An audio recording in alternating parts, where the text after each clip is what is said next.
Welcome to your Beaufort County News Headlines. I'm Matt Golden. Here today's top stories. In a decisive vote, Beaufort County residents rejected the proposed 1-cent penny tax that would have funded traffic infrastructure projects. With no new funding source secured, the county's plans to address traffic congestions, improve road safety, and preserve greenbelt initiatives are now in jeopardy. The tax, described on the county's website, asked voters to approve a 1% sales tax in Beaufort County beginning in the following year and continuing for 10 years, or up to $950 million in funds were raised, whichever occurred first. By 11:07 p.m., all 126 precincts were counted, revealing that voters rejected the sales tax with 52,515 votes, or 55.5%, versus the measure garnering an unofficial total of 41,972, or 44.4% votes to approve. Democratic incumbent Gerald Dawson won re-election in Beaufort County's District 1, defeating Republican challenger Adam Beery and a write-in candidate. With all 14 precincts counted by 9:58 p.m., Dawson won 3,606 votes, or 57.8% of the unofficial tally.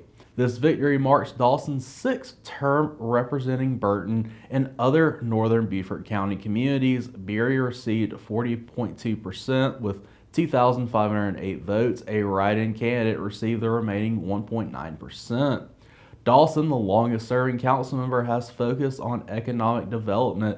Throughout his tenure, he helped establish the Economic Development Corporation Board and hired an economic development director to promote job growth.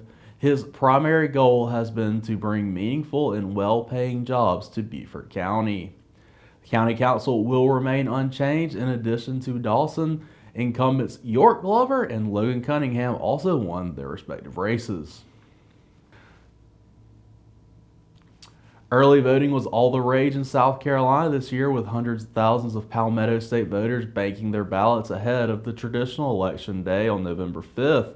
Between October 21st and November 2nd of this year, a whopping 1.47 million South Carolinians cast their ballots in the 2024 election, according to data from the SC Election Commission.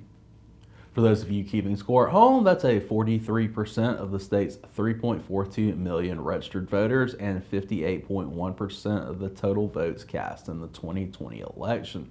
In other words, more than 4 out of 10 people registered to vote in South Carolina early voted, and nearly 6 out of 10 votes cast in the last presidential election were already in the bank before Election Day. Also, an estimated 100,000 absentee ballots had been returned, pushing the early vote total to about 1.5 million. Howie Knapp, the agency's executive director, said that they were thrilled to see this record-breaking turnout during the early voting as they headed into this very highly anticipated historic election. For more information on any of these stories, please visit the sources on the screen, and as always, you can head to BeaufortCountySC.gov, where you can find press releases straight from Beaufort County. Thanks for tuning in to your Beaufort County News Headlines. Have a great day, Beaufort County.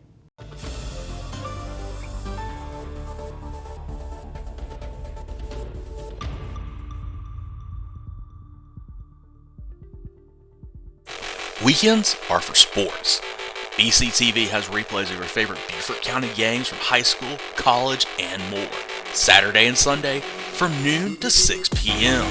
Relive all the exciting moments, great endings, and wild celebrations that make you love sports. Watch Beaufort Sports Weekend replays on Saturday and Sunday from noon to 6 p.m. on Beaufort County TV. BCTV. Live, work, play.